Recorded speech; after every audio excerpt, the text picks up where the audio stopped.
video, I want to talk about the gap, or the chain 3 counts as a double crochet stitch at the start of rows when you're working a design, a pattern, a project, what have you. Now these are both rows of double crochet, and look at this beautiful, sexy, straight, clean edges. This one, it's just getting worse and worse as it goes on, and I'm going to look at why it's I want to say a problem. Some people, you may not even mind this, but there's some issues going on with this, and there's two. So what are they exactly? Let's look. You see where these gaps are here? You look at these kind of wonky edges. What's happening when you do this, and you know this if you've done this, and you probably have when you're watching this. So let me go back here. One of the issues when you finish your row, here's the chain 3 turn from this row, chain 3. You've got your chain 1 turn, chain 2, skip first stitch. This counts as a double crochet, and it works. It's the same height, right? But this is here. So the main problem I have with this, personally, is when it's time for me to work this stitch, there's really no stitch to work into. There's the space, but I don't have that same secure V that I have in all the other stitches.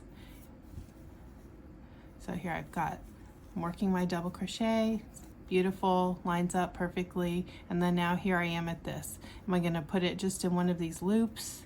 No, because then that doesn't fix the problem of the gap. And if I work into the gap, then I have a kind of jaggedy edge because there's no structure.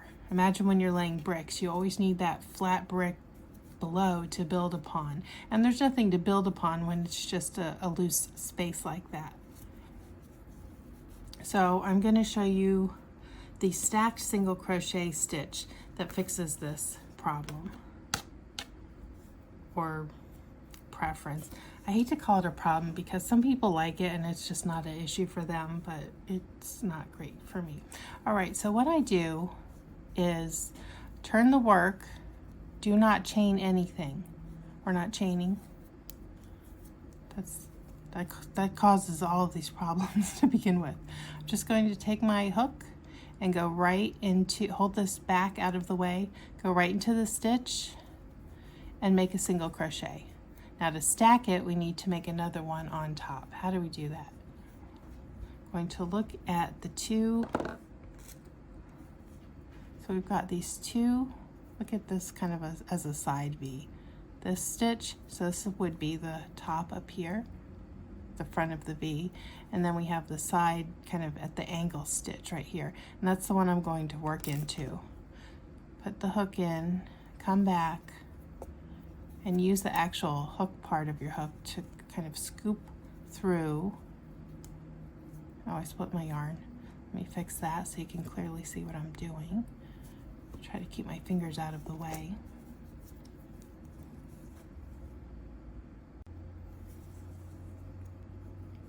Right, again, the anatomy of the stitch. There's that top, and then here's the front, kind of at an angle. So go in there. It's going to be a little snug, but you can get in there with the hook.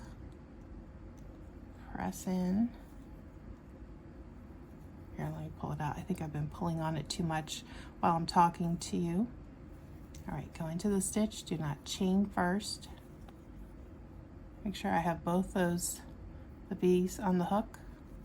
Pull up, make the single crochet, go into that bottom, or rather side slant, however you're looking at it, and then work another single crochet. And there's your stitch.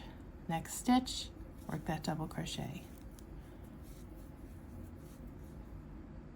Next stitch, my double crochet. Let's go back and look at it.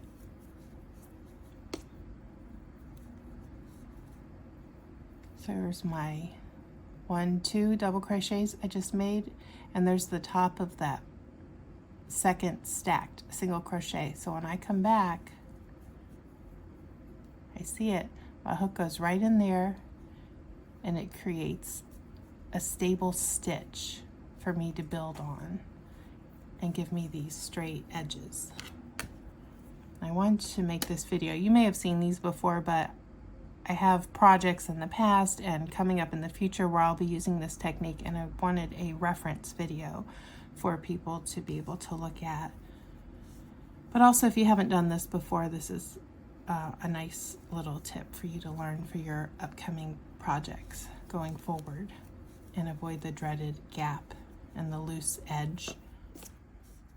Give it a like if you found this helpful, and subscribe. I post free patterns and tips all the time, and I'd love to have you in my community. Thanks for watching.